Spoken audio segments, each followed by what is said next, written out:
Hi guys, today I'll be talking about the skills versus capacities vlog, and I'm looking at the snatch analysis.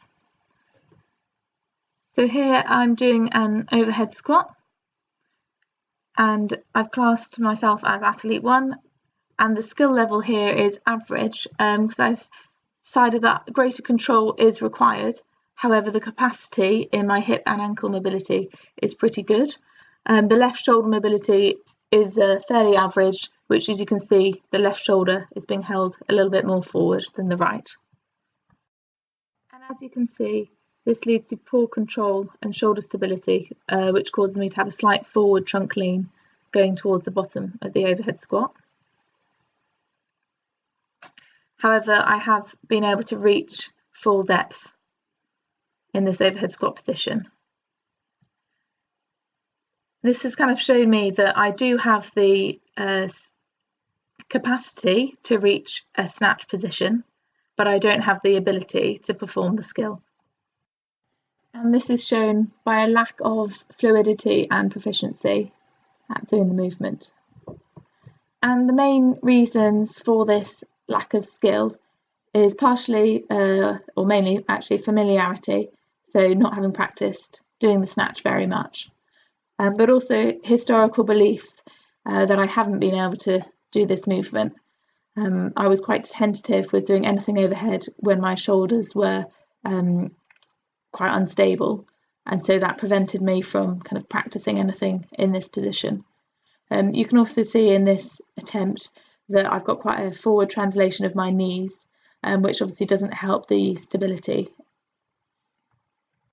And so to summarise athlete 1, full range of motion is possible, however the skill level is poor, and this demonstrates that a lack of skill is causing the inability to perform the snatch task. And we identified this by doing the overhead squat first, which showed that the range of motion was possible, followed by the attempt to do a full snatch and showing that there wasn't able to be any fluidity or kind of continuity between the pull and the descent phase.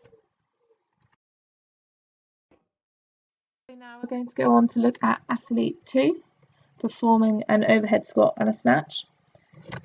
So his skill level is average to poor, as is his range of motion. He has had surgery in both his shoulders and was a rugby player.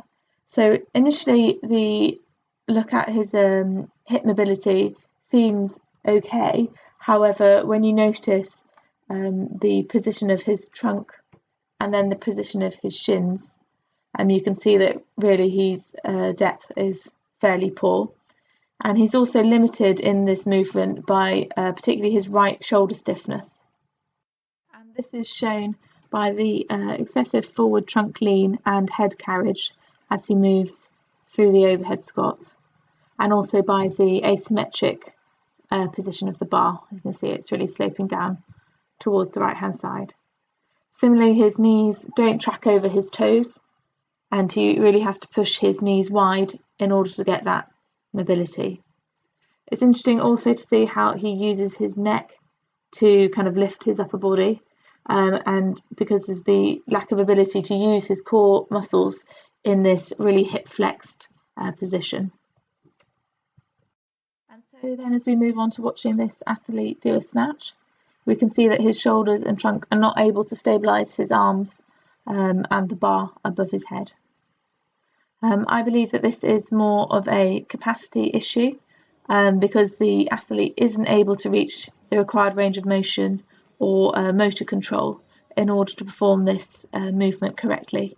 He has been training for a while and has frequently tried to practice the snatch.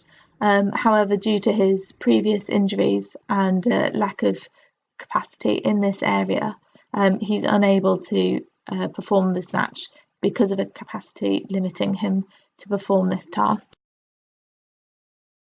So thank you for watching, and as a quick summary, you can see that athlete 1 did have the capacity to perform a snatch but didn't have the required skill level, and athlete 2, his lack of capacity meant that he was also unable to perform the snatch.